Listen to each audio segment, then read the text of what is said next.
کافرو، اگر تم فیصلہ چاہتے ہو تو تمہارے پاس فیصلہ آ چکا،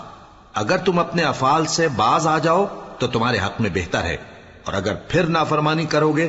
تو ہم بھی پھر تمہیں عذاب کریں گے، اور تمہاری جماعت خواہ کتنی ہی بڑی ہو تمہارے کچھ بھی کام نہ آئے گی، اور اللہ تو مومنوں کے ساتھ ہے۔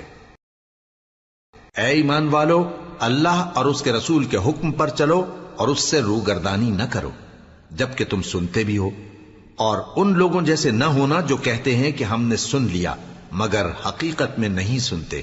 کچھ شک نہیں کہ اللہ کے نزدیک تمام جانداروں میں بدترین وہ بہرے گونگے لوگ ہیں جو عقل سے کام نہیں لیتے، اور اگر اللہ ان میں خیر کی طلب دیکھتا تو ان کو سننے کی توفیق بخشتا، اور اگر یوں ہی انہیں سنوا دیتا تو وہ منہ پھیر کر بھاگ جاتے۔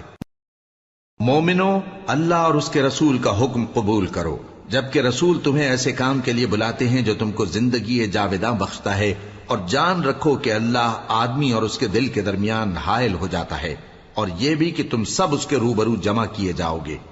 اور اس فتنے سے ڈرو جو خصوصیت کے ساتھ انہی لوگوں پر واقع نہ ہوگا جو تم میں گناہگار ہیں، اور جان رکھو کہ اللہ سخت عذاب دینے والا ہے۔ اور اس وقت کو یاد کرو جب تم زمین مکہ میں قلیل اور ضعیف سمجھے جاتے تھے اور ڈرتے رہتے تھے کہ لوگ تمہیں اڑا نہ لے جائیں، یعنی ختم نہ کر دیں، تو اس نے تم کو جگہ دی اور اپنی مدد سے تم کو تقویت بخشی اور پاکیزہ چیزیں کھانے کو دیں تاکہ اس کا شکر کرو۔ اے ایمان والو، نہ تو اللہ اور رسول سے خیانت کرو اور نہ اپنی امانتوں میں خیانت کرو، اور تم ان باتوں کو جانتے ہو،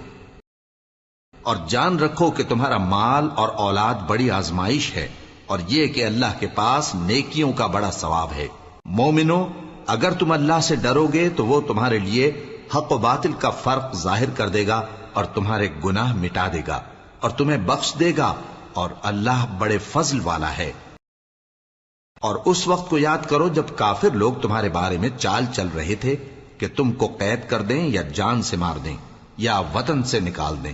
تو ادھر تو وہ چال چل رہے تھے اور ادھر اللہ تدبیر کر رہا تھا،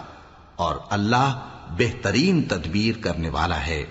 اور جب ان کو ہماری آیتیں پڑھ کر سنائی جاتی ہیں تو کہتے ہیں یہ کلام ہم نے سن لیا ہے، اگر ہم چاہیں تو اسی طرح کا کلام ہم بھی کہہ دیں، اور یہ ہے ہی کیا، صرف اگلے لوگوں کی حکایتیں ہیں۔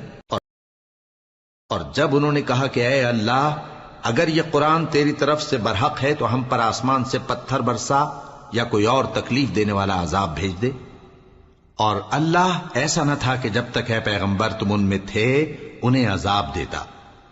اور نہ ایسا ہے کہ وہ تو بخشش مانگیں اور اللہ انہیں عذاب دے۔ اور اب ان کے لیے کون سی وجہ ہے کہ وہ انہیں عذاب نہ دے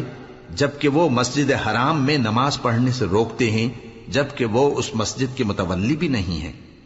اس کے متولی تو صرف پرہیزگار ہیں،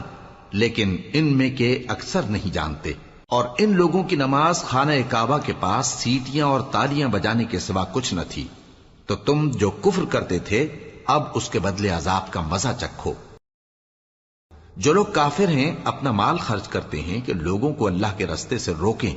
سو ابھی اور خرچ کریں گے، مگر آخر وہ خرچ کرنا ان کے لیے موجب افسوس ہوگا، اور وہ مغلوب ہو جائیں گے، اور کافر لوگ دوزخ کی طرف ہانکے جائیں گے تاکہ اللہ پاک سے ناپاک کو الگ کر دے اور ناپاک کو ایک دوسرے پر رکھ کر ایک ڈھیر بنا دے، پھر اس کو دوزخ میں ڈال دے۔ یہی لوگ خسارہ پانے والے ہیں۔